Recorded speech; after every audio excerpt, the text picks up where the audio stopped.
우리 교회가 이 땅에 선지 오늘이 124년째입니다. 이게 1897년, 96년도에 기도처가 되었고 교회는 이름을 가진 게 1897년 5월 3일이니까 내일이 되면 125년째, 오늘이 124주년이고 125년째를 맞이하는 참 역사적인 일이 아닐 수 없습니다. 여러분들 들어오시면서 보시면 들어오신 쪽에서 왼편 기둥에 보면 패가 2개 붙어 있습니다. 하나는 우리 교회가 100주년 기념교회라고 하는 그런 패이고, 또 하나는 한국 기독교 역사적 교회라고 하는 패입니다. 참 우리 교회에서는, 농촌교회에서는 참 영광스럽지 않을 수 없는 아주 귀한 그런 역사들입니다. 교회는 이런 역사를 가진 아름다운 일들이 아니라 어떤 일이든 그렇죠. 100년이 지난다는 것 쉽지 않지요. 이 땅에 수많은 교회가 세워지기도 하고 또 없어지기도 하는데 100년이 넘는 이제 125년째를 맞이한다는 건 결코 짧은 세월이 아니에요. 우리 앞서가 믿음의 선배들의 눈물과 기도로 시작되었고, 선교사들의 눈물로 씨가 뿌려졌고, 이 김제 지역에 당시에서는 누가 뭐라 그래도 우리 지역은 오지였을 겁니다. 그런 오지의 복음이 먼저 들어와서 이 복음의 역사가 얼마나 많은 진보를 나타냈는지 오늘 그 열매와 혜택들이 우리에게 돌아오고 있습니다. 우리의 삶의 역사도 우리 선배들의 눈물과 기도와 같은 이런 역사로 주님 오신 날까지 교회가 우뚝 서는 역사가 일어나기를 주의 이름으로 축원합니다. 교회의 자랑은 그러나 세월이 많이 흘렀다는 세월의 자랑은 아니에요. 이런 역사 가운데 우리 교회가 어떤 교회가 되어야 할 것인가? 우리의 많은 고민이 있어야 되고 도전이 있어야 할 때입니다. 저는 개인적으로 이제 32년이 내일이면 32년이 지나고 이제 33년째를 맞이하는 주간이기도 합니다. 하나님의 법들을 기도할 때마다 참 감사하고 주께서 사역을 맡기셔서 행했던 일들, 여러분과 함께 웃고 울고 함께 그 기쁨을 나누었던 시간들을 뒤돌아봅니다. 그리고 하나님께서 이제 내 목회의 시간이 오래 남지 않았는데 그 후에도 하나님께서 세우신 일들이 하나님께서 계속하시를 원하시는 일인 줄 알고 감사를 드리고 기도합니다. 하나님께서 우리 교회를 어떻게 계속해서 쓰실 것인가, 어떻게 사용하실 것인가, 하나님이 요구하신 요구가 무엇일까. 오늘 어린이 주일이기도 합니다. 어린이 주일과 교회 124주년을 맞이하는 그런 날이기도 하고 여러 가지 머릿속에 한 주간 지난 주일을 맞춰놓고 한 주간 기도하면서 참 뜻깊은 주일인데 주님 무슨 말씀을 전해야 합니까? 한 주간을 계속 기도하면서 머릿속에서 말씀을 정리해 보았습니다. 그러다가 오늘 이 말씀을 전하려고 합니다. 데살로니가 교회, 오늘 우리 교회가 모범으로 삼고자 하는 교회입니다. 데살로니가 교회가 우리 교회가 역사가 깊은 교회가 아닙니다. 바울이 3주 동안 복음을 전한 교회입니다. 사실 우리가 아는 대로 바울 사도가 마게도냐 첫 성인 빌립보에 들어와서 복음을 전했지요. 그곳에서 저 많은 여자 고쳐줬다는 것 때문에 말로 나갈 수 없는 고초를 겪었어요. 그리고 쫓겨나가시피 그 성을 떠나서 간 것이 바로 이 데살로니가입니다. 이곳에 가서도 편치 못했어요. 겨우 3주. 사도행 17장 2절 말씀 보면 세일이라고 했어요. 3주. 그래서 학자들이 이 데살로니가 교회의 그 배경을 얘기하면서 그렇게들 얘기합니다. 바울이 이 데살로니가 지역에 최소 3주 있었고 아마 오래 있었다면 5, 6개월 그 이상을 넘기지 못했을 것이다. 요즘 우리말로 하면 단기 선교에 의해서 세워진 교회입니다. 이 교회에서 고초 많이 당했죠. 야손의 가정까지 쳐들어와서 불량자들 동원돼서 어떻게 했었습니까? 말로 격승 고난을 겪고 이곳에서 쫓겨났었어요. 그래서 가는 것이 베레아지요. 베레아가 보니까 데살로니가는 많은 사정이 달라서 베레아 사람은 데살로니가 사람보다 더 신사적이었다고 말한 만큼 정말 힘들고 어려웠던 지역, 너무너무 고통스러웠던 지역이 이 데살로니가 지역이에요. 이곳에서 복음을 전했던 게 3주입니다.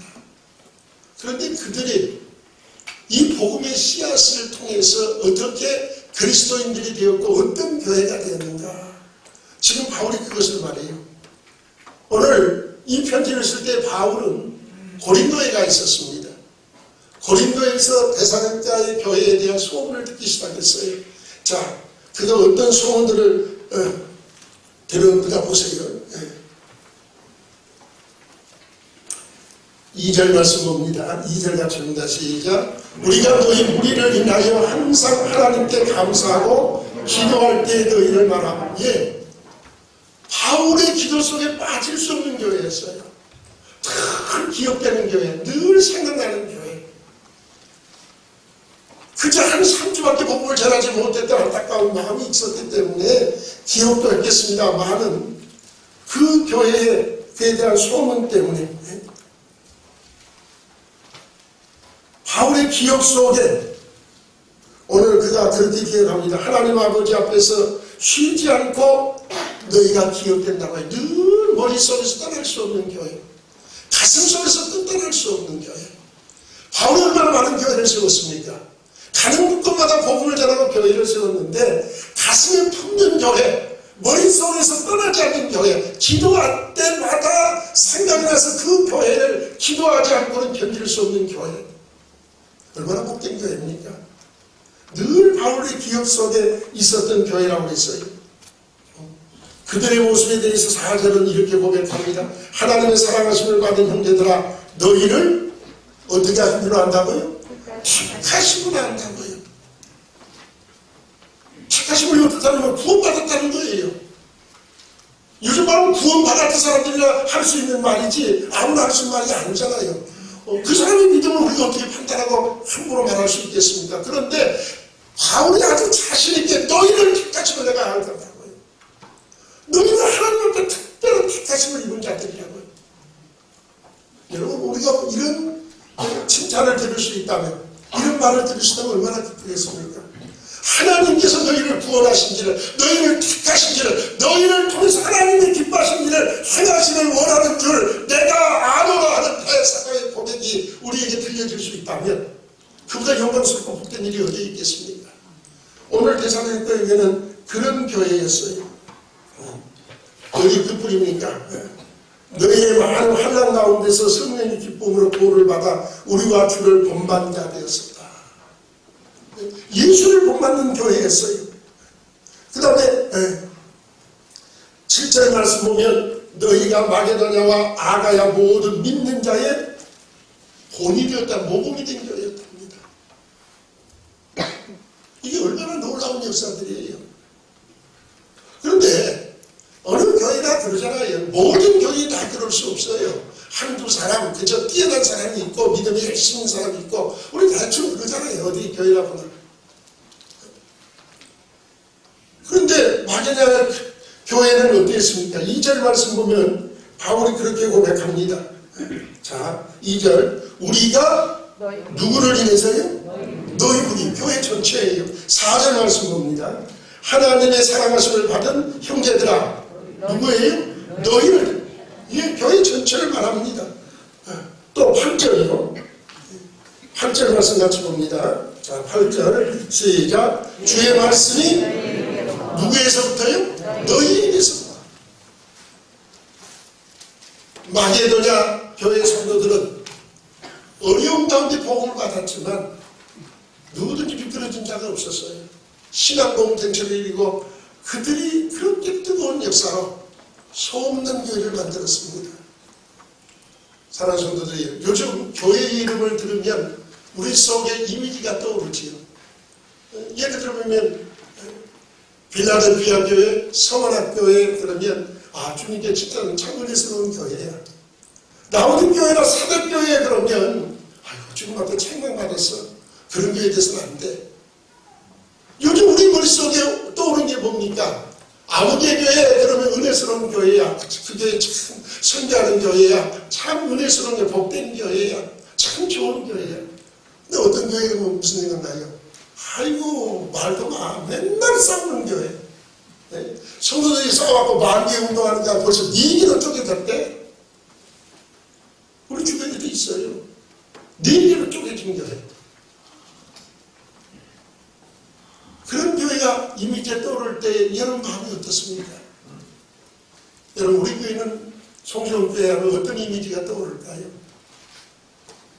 우리가 아니라 다른 사람들이 우리를 볼 때에 뭐라고 평가할까요? 어떤 이미지를 떠오르는 교회가 그들의 머릿속에 그려질까요? 부탁합니다. 데살로니가 교회와 같은 이미지가 떠오르는 교회 만들어 가시기를 주의 이름으로 축원합니다. 그들이 어떤 믿음을 가지고 있었기에 바울이 이렇게 극찬할 만큼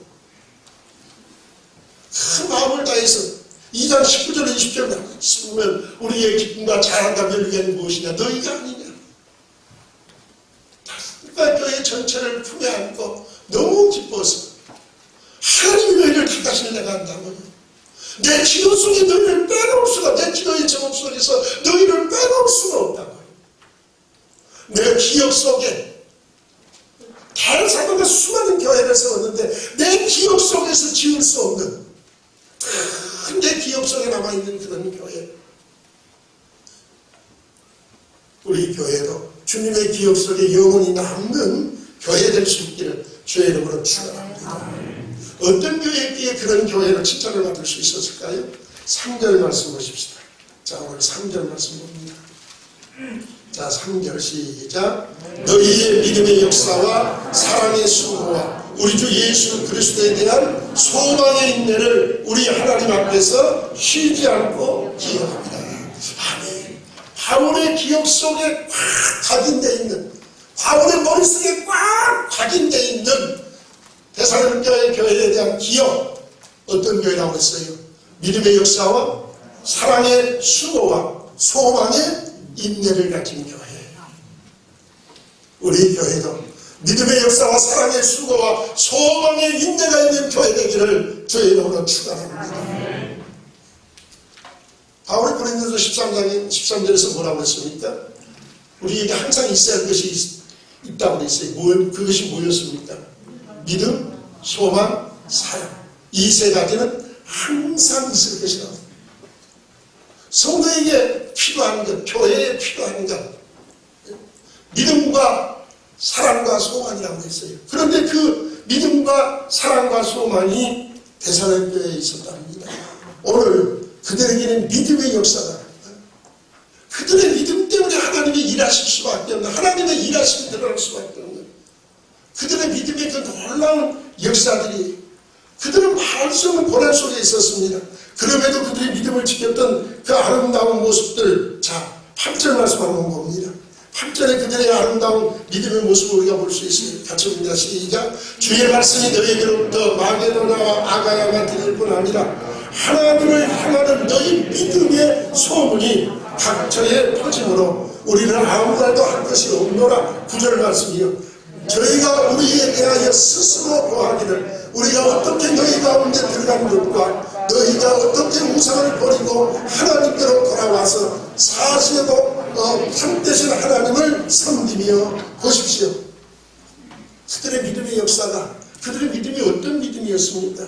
오늘 8절 말씀 보면 그들의 믿음에 대해서 아무 말도, 우리는 아무 말도 도무지 입이 다물어져서 너무 놀라서 입이 너무 크게 벌어지고 다물어지지 않아서 할 말이 없답니다. 무엇이요? 하나님을 향하는 너희의 믿음의 소문 때문에. 그들이 그런 믿음을 가지고 있었어요. 그들의 그 믿음은 어떤 믿음이었을까요? 9절 말씀에 뭐라고 표현하냐면, 자, 그들이 너희가 어떻게 우상을 버리고 하나님께로 돌아와서 사시고 참되신 하나님을 섬김이 어디 있어요? 그들의 믿음의 역사, 그들의 믿음을 받아서 그 믿음이 일하기 시작하는데 어떤 일을 했느냐? 우상을 버렸다고 했어요. 우리가 이게 아이고 우상 버리는 거 당연하죠. 지금 같은데 그래요. 고린도서 8장에서도 바울이 만일 시므리의 형제로 십족지 하는 나는 영원히 고기를 먹지 않아 내 형제로 십족지 않게 하리라. 8장 13절에서 그렇게 고백합니다. 우상제물에 대한 얘기예요. 당시의 사회에서는, 초대교회 사회에서는 모든 게 다 우상이었습니다. 세상에 사는 것이 우상 속에 사는 거예요. 모든 우상 앞에 시장에서 파는 물건들도 우상 앞에 먼저 절하고 갖고 와요.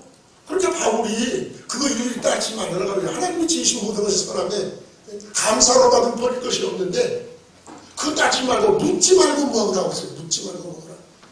그러나 누가 이게 우상제물이에요? 그럼 먹지 말라고요. 그거 먹어서 배부르고 그거 먹어서 살찌고 그거 먹어서 오래 사는 거 아니라고요. 그럴 만큼 그들의 우상을 버린다는 것은 내가 사회생활을 그만두겠습니다는 것과 똑같은 거예요.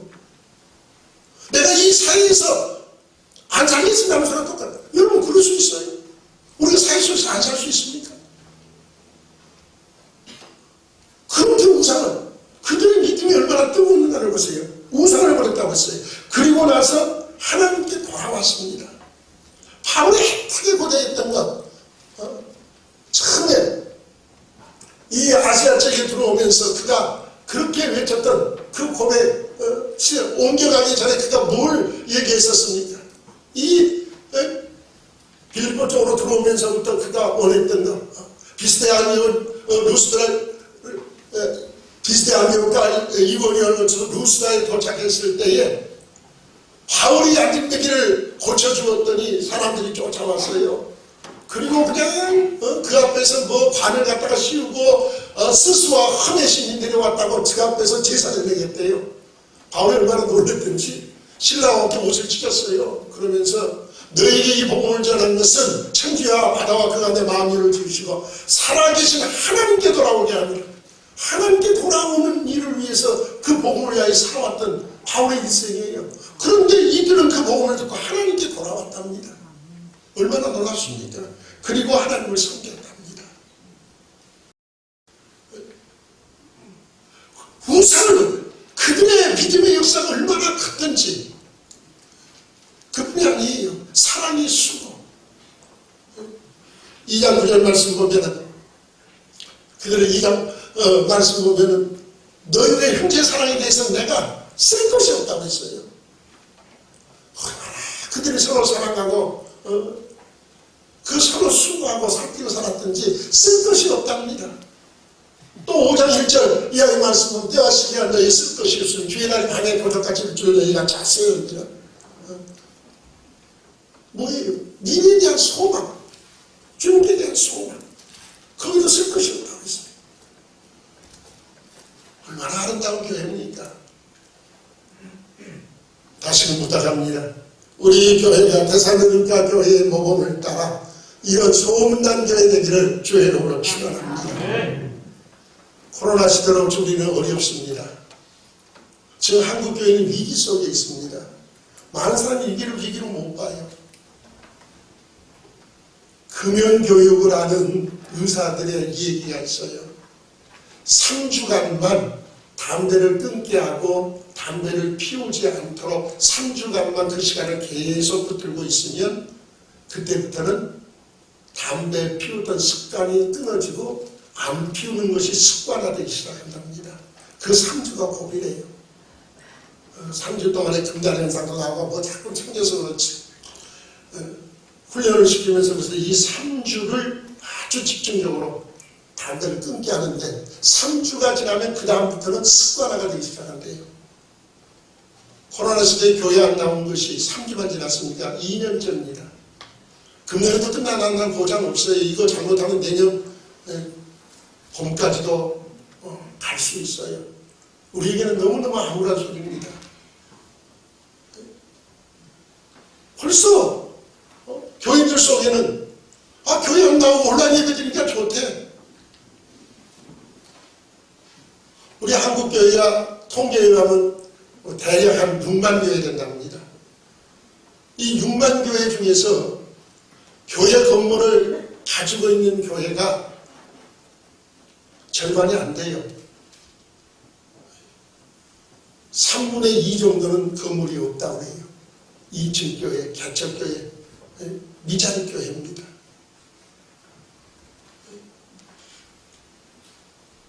(80% 이상이 한국교회 6만여 교회 중에 80% 정도가 교인 50명 미만의 미자리 교회라고 합니다.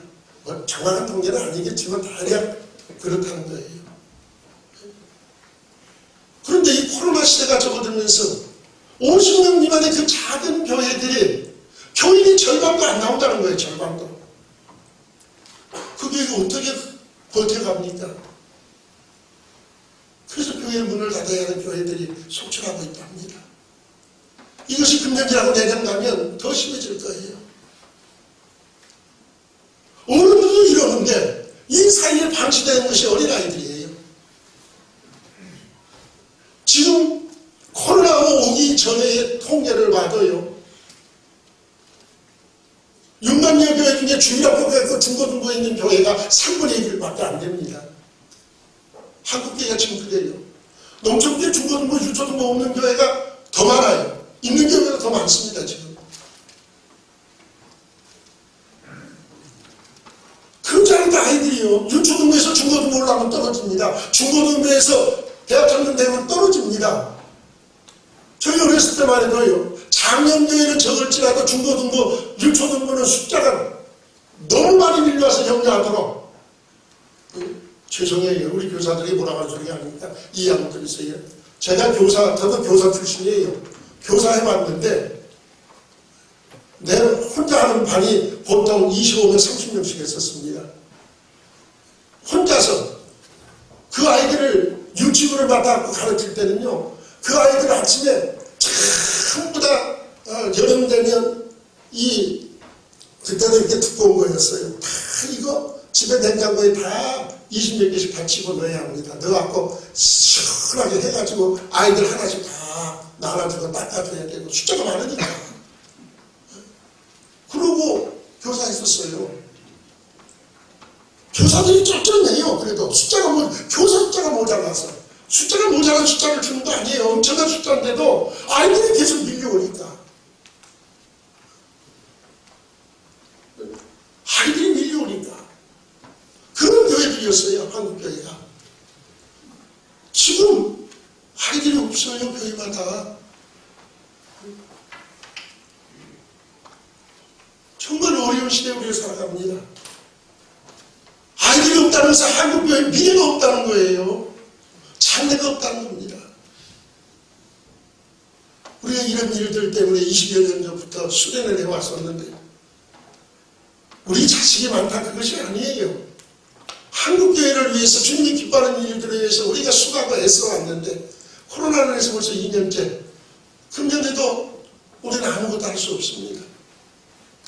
참 답답한 일들 미래를 보고 암담해요. 이런 때에 빌라델 데살로니가 교회 같은 우리 교회가 되어서 어떤 일을 해야 할 것인가? 우리 마음속에 꿈을 품어야 합니다. 우리 마음에 우리가 꿈을 품고 여기까지 왔지 않습니까?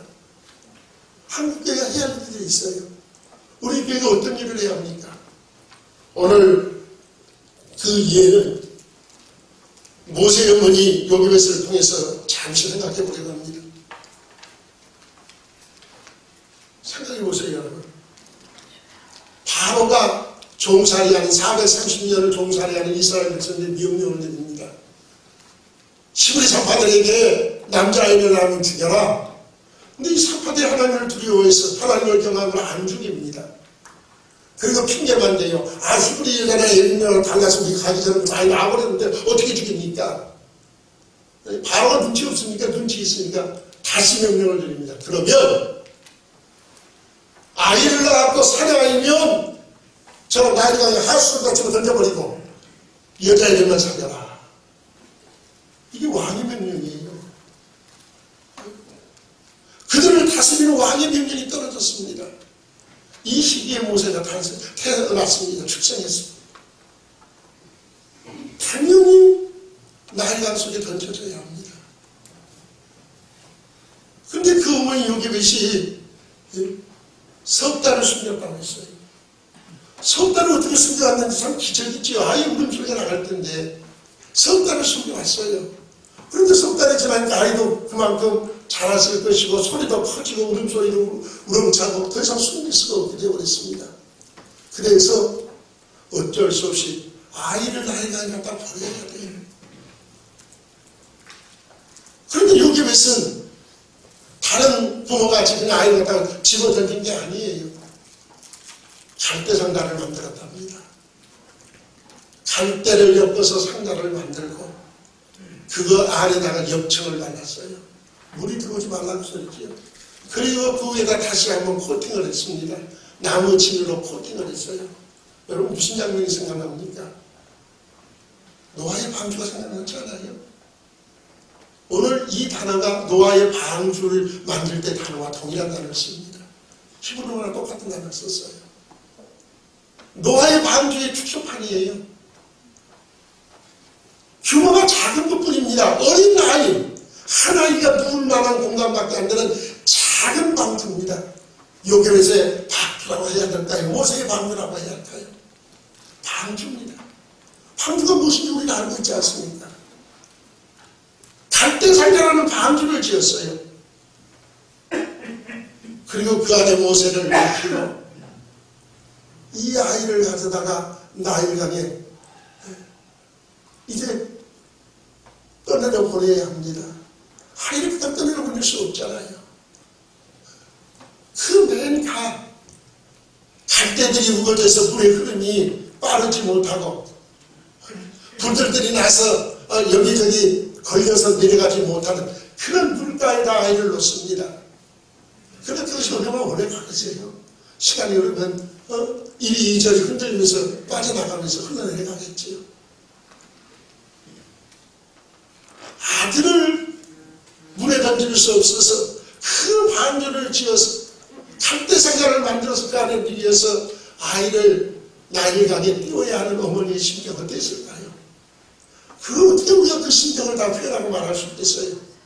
자, 잠시 그때의 심정 우리가 다 알 수 없으면 찬양을 잠깐 들어보겠습니다.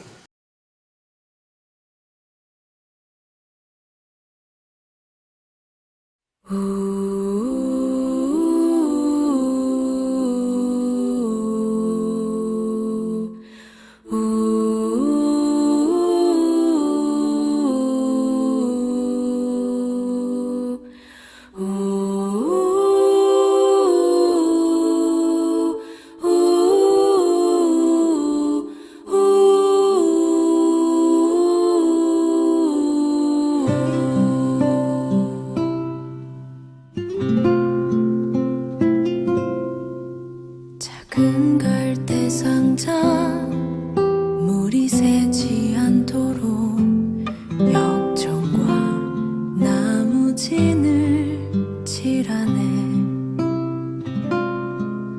어떤 맘이었을까 그녀의 두 눈엔 눈물이 흐르고 흘러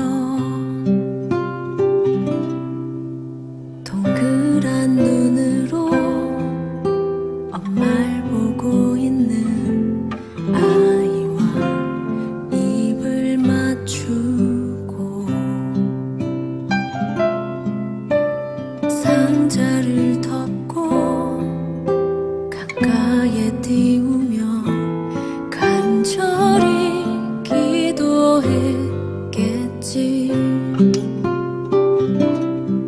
정처 없이 강물에 흔들흔들 흘러내려가는 그 상자를 보며 눈을 감아도 보이는 아이와 눈을 맞추며 주저앉아 눈물을 흘렸겠지. 너의 삶의 창조인 너의 부모이신 하나님 그 손에 너의 삶을 맡긴다. 너의 삶의 창조인 너를 이끄시는 주 하나님 그 손에 너의 삶을 드린다.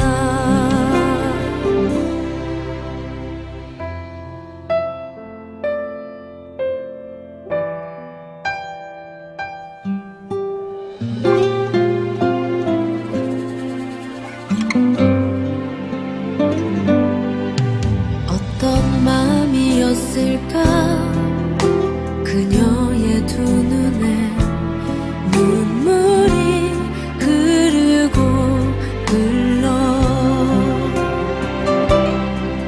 정처 없이 강물에 흔들흔들 흘러내려가는 그 상자를 보며 눈을 감아도 보이는 아이와 눈을 맞추며 주저앉아 눈물을 흘렸겠지. 너의 삶의 창조인 너의 참 부모이신 하나님 그 손에 너의 삶을 맡긴다. 너의 삶의 창조인 너를 이끄시는 주 하나님 그 손에 너의 삶을 드린다. 그가 널 구원하시리. 그가 널 이끄시리라. 그가 널 사용하시리. 그가 너를 인도하시리.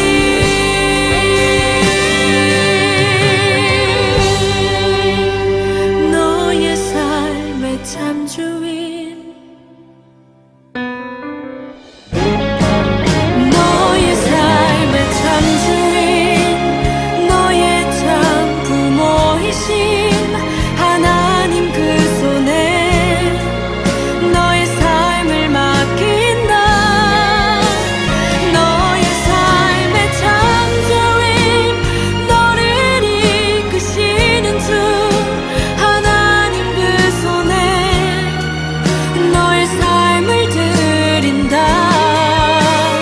너의 삶의 창조인 너의 참 부모이신 하나님 그 손에 너의 삶을 맡긴다. 너의 삶의 창조인 너를 이끄시는 주 하나님 그 손에 너의 삶을 드린다. 어떤 마음이었을까 그녀의 두 눈엔 눈물이 흐르고 흘러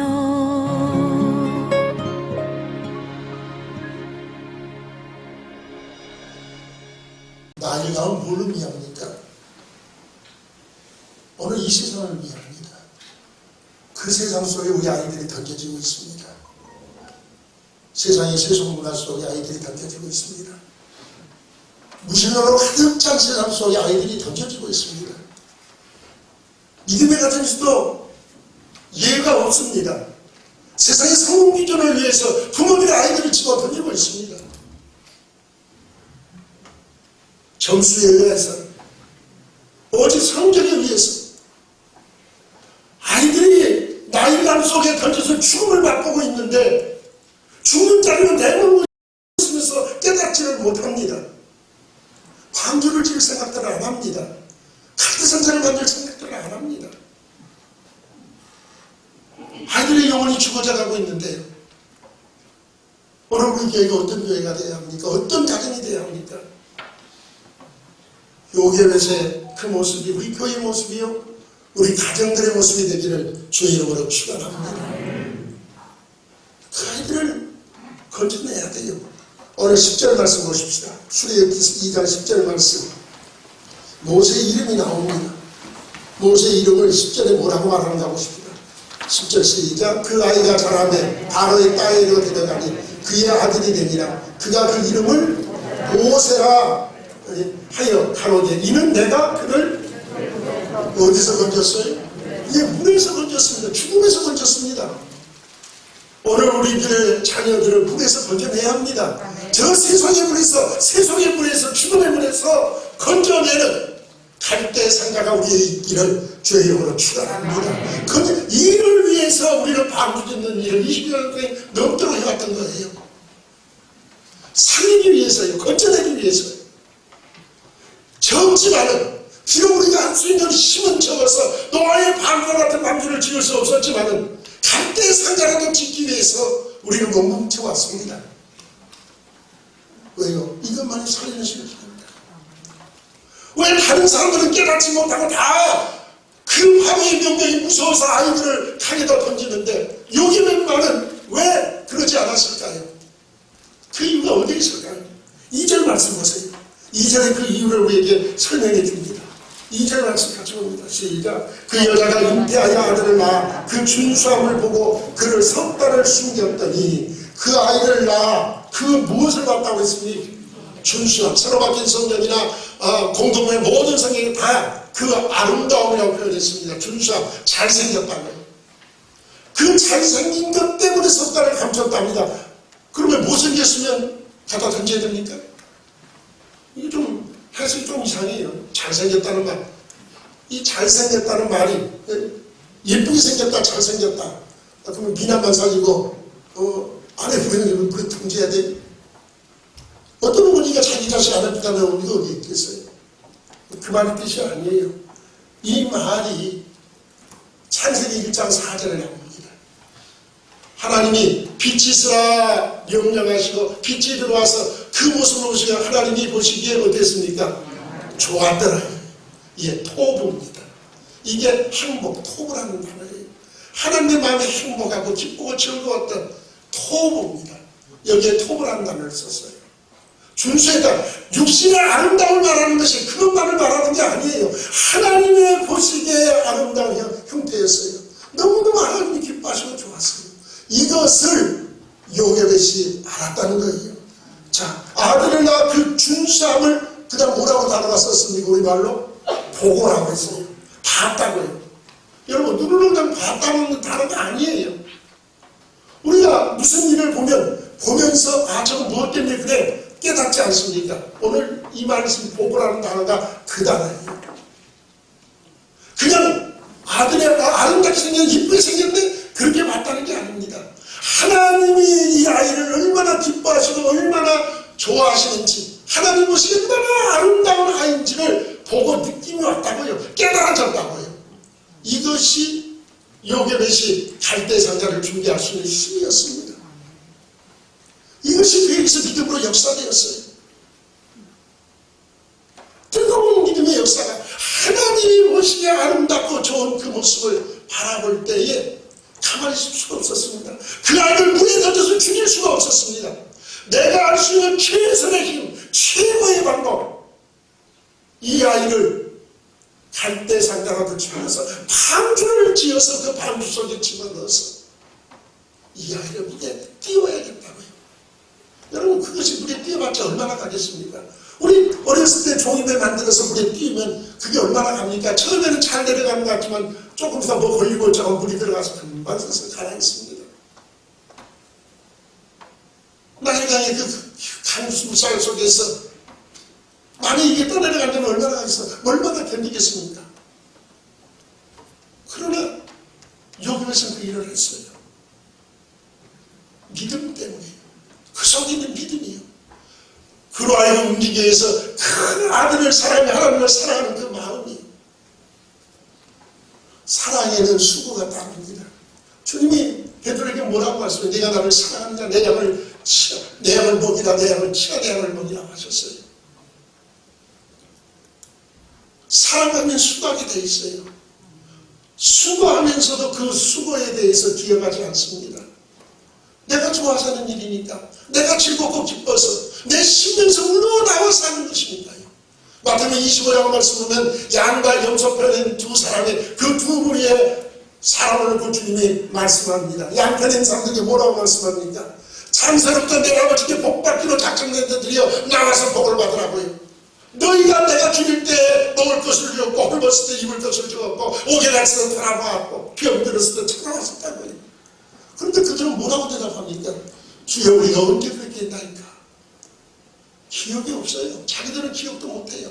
왜요? 사랑으로 했던 수고니까. 주님을 사랑하는 마음 때문에 했던 수고니까 본인들은 다 잊어버리고 기억하지 않았습니다. 그러나 주님은 기억하고 계셨어요. 하나님 부리지 아니하서 너희 행위와 그 이름을 위하여 했던 사랑으로 성도를 섬겨 이제도 섬기는 것을 잊어버리지 않겠다고 하셨어요. 나는 잊어버리지만 사랑의 오늘 그러기에 이 갓대를 꺾어다가 그것을 엮어서 상자를 만들고 그것에 영창을 바르고 또 나머지를 바르고 수고할 수 있었던 거예요. 하나님의 보시기에 아름다운 하나님의 이 안을 통해서 민족을 구원하시는 그 나이로 쓰겠다고 이미 작정한 그 사실을 그가 진작이라도 했는지를 모르지만 그러나 그가 하나님이 기뻐하시게 하나님이 쓰실 것입니다. 그 기대대로 그 사랑의 역사대로 그 믿음대로 하나님 모세를 통해서 모두가 물에서 죽는 그 물속에서 주님의 단에서 건져내시고 그를 민족의 지도자로 출애굽의 주인공으로 만들어 놓으셨어요.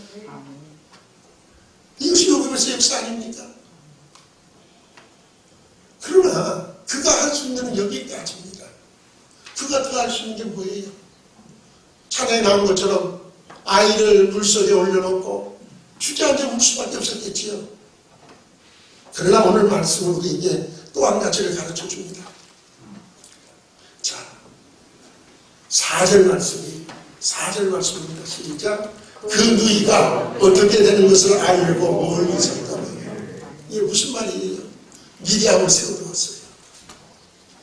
갈대상자를 그 갈대숲 물과 갈 속에 그 안에 띄워놓고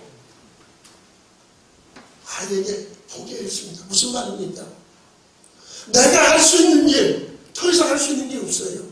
갈대상자를 만들어서 아이를 그것에 누이고 물이 들어오지 않도록 방전을 만들어서 띄우는 일까지는 내가 할 수 있는 일입니다.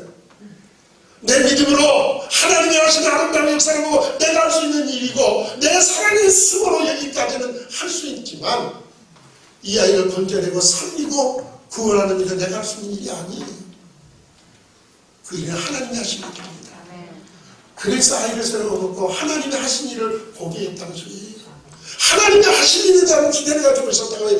하나님이 이 아이에게 어떻게 일하실 것인가, 내게 이렇게 하나님 깨닫게 하시는 이 역사를 하나님이 어떻게 일하실 것인가, 그것을 눈으로 확인하고 보고 소망하고 기대하고 있습니다. 오늘 우리가 할 수 있는 일들은 한계가 있습니다. 우리가 방주를 짓고 갈대상자를 마련해서 열심히 수련하고 영혼들을 살리기 위해서 어린아이들의 심령을 살리고 민족의 지도자들을 키우기 위해서 애쓰고 수고하지만 코로나라는 이런 돌발 변수만 생겨도 우리는 아무것도 할 수 없습니다. 우리가 할 수 있는 건 여기까지였는지 모릅니다. 그러나 우리가 쉬지 않고 갈대상자를 만든다. 하나님의 일하심을 보게 될 줄로 믿습니다. 이 요괴 속에 믿음과 사랑과 소망의 역사가 다 들어있지 않습니까? 이것이 우리 가정들이, 우리 교회가 나갈 일이 아니겠습니까? 사랑하는 성도들이요, 오늘 우리의 시대에 오늘 우리에게 필요한 것은 뭡니까? 우리 인생 결코 길지 않습니다. 우리가 이 땅에 있을 시간들이 그렇게 많지 않습니다. 낙인의 인생들이 우리 주 앞에서 우리와 우리의 열조가 다른 이유 없이 나그네와 우가는 가라고 했어요. 세상에 있는 날이 그림자 같아서 머무름이 없는 인생이 하겠습니다. 그게 우리의 모습이에요. 주님 앞에 서기 전에 우리 모든 교회가 대사로니까 교회와 같이 칭찬드릴 수 있고, 정말 누구의 머릿속에도 송정교회 이름을 부르면 그 성도들을 생각하면 하나님이 어떻게 쓰셨는가를 다 고백할 수밖에 없는, 너희를 택하심을 아노라 말할 수밖에 없는 그런 교회 되기를 소원합니다. 이런 역사가 이루어지기 위해서 요괴백과 같은 신령들이 우리 속에 일어나는 성도들 되시기를 주의 이름으로 축원합니다.